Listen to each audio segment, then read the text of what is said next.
क्या नाम होगा सर आपका? अमोल वाजपेयी एडवोकेट। मैं सिविल कोर्ट सुल्तानपुर में प्रैक्टिस करता हूँ। तो कल तो राहुल जी की कल पेशी होने वाली है वहाँ पे? जी, उनको तलबी का सम्मन गया है कोर्ट से, एमपी एमएलए कोर्ट से। कल वो संभवतः जो अभी तक की जानकारी है उस जानकारी के हिसाब से वो कल हाजिर होंगे। उनको तलब किया गया है एक मानहानि के मामले में।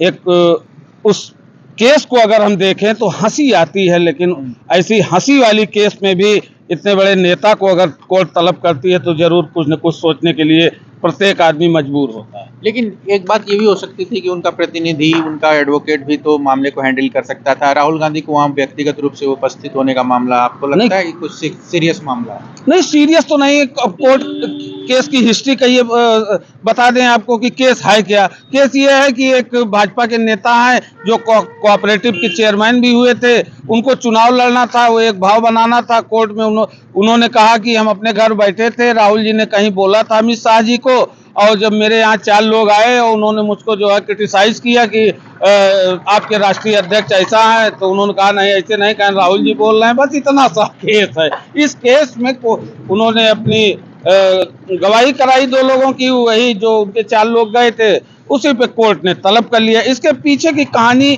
मैं कैमरे पे तो नहीं कर सकता, लेकिन कभी आप आएंगे तो मैं उसका एक एक प्रमाण दिखा दूंगा किस तरीके से कब राहुल जी को तलब किया जाने लगा। इसके पहले ये केस जो है संभवतः 2018-19 का है, ये 2018 का मुझे याद, तो 18 का है। उसके बाद ये केस पेंडिंग में पड़ा रहा। अभी अचानक 6 महीने के अंदर जब ये राहुल जी का वो गुजरात वाला मामला हुआ था, मोदी सरनेम वाला, उसके बाद जब उसमें उनको माननीय उच्चतम न्यायालय से राहत मिल गई, उसके बाद इसको चलाया गया।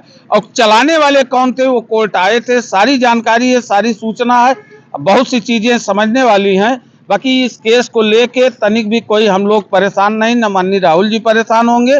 बहुत सिंपल सा जो है फर्जी केस है, और हमें लगता है कि कुछ पेशी चलने के बाद ये केस खारिज कर दिया जाएगा। मामला वैसे तो सब जुडिस है, लेकिन जिस तरीके से उनकी सदस्यता गई उसमें गुजरात की जिला कोर्ट ने भूमिका निभाई, सुल्तानपुर की कोर्ट में ये मामला चल रहा है। क्या 24 के बाद भी राहुल गांधी की सदस्यता का मामला ये इस केस के जरिए कुछ इधर उधर हो सकता है? हो सकता है। एक भूमिका बनाई जा रही है, एक फाउंडेशन तैयार किया जा रहा है कि किसी तरीके से एक बोलने वाले नेता को, इस अहंकारी सरकार, भ्रष्टाचारी सरकार से लड़ने वाले नेता को किस तरीके से सदन में जाने से रोका जाए। हो सकता है ये बहुत दूर की सोच के चलने वाली ये पार्टी भारतीय जनता पार्टी है। आज कहाँ झूठ फैलाते फैलाते फैलाते सन 1925 से झूठ फैला रहे हैं। आज फैलाते फैलाते आज बहुत से झूठ उनके इस बिकाऊ मीडिया के माध्यम से सच भी माने जाने लगे हैं। ये दुख है। हो सकता है उसी की एक भूमिका बना रहे हो कि आगे चल के उनको कैसे कोर्ट सदन जाने से रोका जाए। जैसे हम देखते हैं जो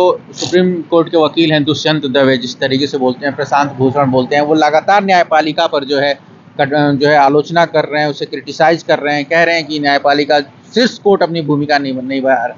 जिला कोर्ट आजकल जो है कुछ ज़्यादा ही एक्टिव हो गए हैं। अगर हम देखें, चाहे वो गुजरात की हो चाहे सुल्तानपुर की हो, एक एडवोकेट के तौर पर आप न्यायपालिका की जो स्थिति है उसको जरा हमें समझाइए। आप बताइए क्या चल रहा है न्यायपालिका? देखिए, न्यायपालिका का हम सभी सम्मान करते हैं। हम लोग माय लॉर्ड योर ऑनर कहते हैं, इसलिए उस संबंध में डायरेक्ट हम कुछ नहीं कह सकते। लेकिन आपको याद रखना होगा तारीख 12 जनवरी 2018 की, जब सुप्रीम कोर्ट के माननीय चार जस्टिस बाहर आके बता चुके हैं। जब 4 जस्टिस सुप्रीम कोर्ट के 12 जनवरी 18 को बता चुके हैं, तो उसके बाद मेरे द्वारा या किसी के द्वारा बताने को कुछ रह नहीं जाता कि कोर्टें क्या कर रही, कैसे काम हो रहा। जब सुप्रीम कोर्ट के ऊपर इस तरीके, और उसके बाद के भी जजेस ने तमाम बार अपने अपने भाषणों में किसी अधिवेशन में कहा भी कि किस तरीके से दबाव है, तो आप सोच लीजिए तो जिला अदालतें हैं, जिला अदालत पे क्या हो रहा होगा इसको आसानी से समझा जा सकता है। जब माननीय सुप्रीम कोर्ट नहीं उससे बच पा रही है तो जिला अदालतों की, तो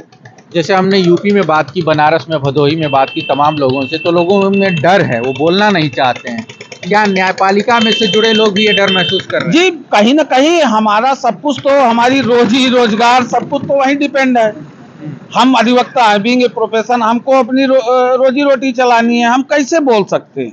तो जो लोग बोल रहे हैं, अगर आप उनके नाम जाने तो वो उस लेवल से बहुत ऊपर उठ चुके हैं। आज उनको रोजगार नहीं ढूंढना, आज उनको अपने को साबित नहीं करना। लेकिन यहाँ नीचे स्तर पे कुछ है, और बहुत सी भ्रांतियां जो फैला दी गई हैं मीडिया से कि ऐसा है वैसा है। जो अब आप आलू सोना का ही देखिए, आलू सोना का बयान राहुल जी के किस तरह चिपकाया गया, जो कि उन्होंने कहा ऐसा हमारे नहीं, नरेंद्र मोदी जी कहते हैं। इसी तरीके से बहुत से झूठ, अरे एक झूठ तो अच्छे पढ़े लिखे एक हमारे जानने वाले हैं, बुजुर्ग हैं, रिटायर्ड अधिकारी रहे, वो कहने लगे कि नेहरू जी गयासुद्दीन के नाती थे। अब सोचिए इस तरह की बातें हैं। ये जो बात आप कह रहे हैं, जो अफवाह वाली बात है और जो बाकी सारी चीजें हैं, आप देखिए कि जिस तरीके से राहुल गांधी की यात्रा यूपी में एंट्री हुई, पहले खबर आई कि उन्हें जो है ठहरने के लिए जगह नहीं मिली, अब ये कोर्ट केस आ गया, अभी उनको लखनऊ कानपुर से आगे जाना है। आपको लगता है कि कुछ सरकार के स्तर पर इधर से जो है सरकार के स्तर पे पूरा सब कुछ खेला जा रहा है। कल की अभी घटना है, परसों की वाराणसी में गए वो हर हर महादेव जी का दर्शन करने अंदर मंदिर, एक भी फोटो उनको नहीं लेने दी गई। वो भी जो फोटोएं आई भी, जिनको अभी तक आई नहीं, जो एक दो सुनने में आ रहा कि आई भी, वो ऐसा खींची गई ऐसे लग रहा कोई छोटा सा बच्चा खींचा हो। इस तरीके से सरकार के स्तर से तो उनकी यात्रा को खंडित करने का काम एक इस तरह से भी चल रहा है कि यात्राओं को परमिशन न देना। अभी परसों जो है जब वो बिहार से एंटर किए यूपी में, तो वो खेत में रहना पड़ा, उस विद्यालय की परमिशन नहीं दी गई जिस विद्यालय में रुकने का इंतजाम था। उसके बाद अगर आप देखिए तो पार्टियों को तोड़ने का काम जो चल रहा है, नेताओं को तोड़ने का काम चल रहा है, सिर्फ इसीलिए इस समय चल रहा है कि राहुल जी की जो सुपरहिट यात्रा थी, जो एक भारत जोड़ो यात्रा, उसके बाद जो भारत जोड़ो न्याय यात्रा है, उसको किसी न किसी तरीके से उसमें डेंट मारा जाए। लेकिन ऐसा कुछ नहीं है। जब आदमी के इरादे नेक हों, आदमी का लक्ष्य निश्चित हो, तो इस तरह के डेंटों का कोई प्रभाव नहीं पड़ता। राहुल जी अपने लक्ष्य को पाएंगे और आने वाले 2024 में निश्चित ही कांग्रेस पार्टी ही भारत को आगे ले जाने की पार्टी है। वो फिर से सत्ता में आएगी, ये झूठे मक्कार भ्रष्टाचारी लोगों से निजात दिलाएगी। सर, ये एक बात, आखिरी सवाल ले लेते हैं। आज़ादी की लड़ाई में ज़्यादातर नेता वकील थे, डरे नहीं, लड़े।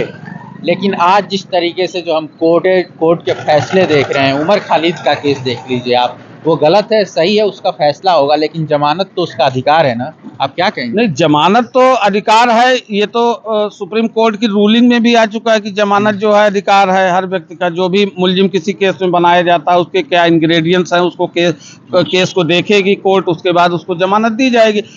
सुप्रीम कोर्ट वकील, जो आपने कहा कि आज़ादी के पहले आज़ादी के पहले भी वकीलों और अध्यापकों ने ही जो है मुहिम चलाई अंग्रेजों भारत छोड़ो की। और आज भी कहीं न कहीं आज भी वही वकील लोग ही लगे हैं। जो भी अभी आपको बिल्किस बानो के केस में जो न्याय मिला, उसमें कौन था? अगर वो लड़के जो है वकील वहां खड़े ना होते तो क्या बिल्किस बानो को न्याय मिलता? उनको जो है फिर से सरेंडर करने के लिए कोर्ट ना कहती। तो कहीं ना कहीं, लेकिन हाँ, वो जो ताकत है वो नहीं मिल पा रही। कुछ लोग डरे हैं और उम्मीद है कि राहुल जी का नारा है कि डरो मत, लोग धीरे धीरे अपना डर खत्म कर रहे हैं। अब खुल के, अब आज मैं ही खुल के बोल रहा हूं, तो धीरे धीरे डर खत्म हो रहा है। ऐसे आप आम पब्लिक से भी पूछेंगे तो अब वो बोल रही है कि हमारे प्रधानमंत्री तो झूठ बोलते हैं, हमारे मंत्री झूठ बोलते हैं। वो बोल रहे हैं, अखबार मीडिया जो आ रहा है विज्ञापन है, खबर है ही नहीं, विज्ञापन।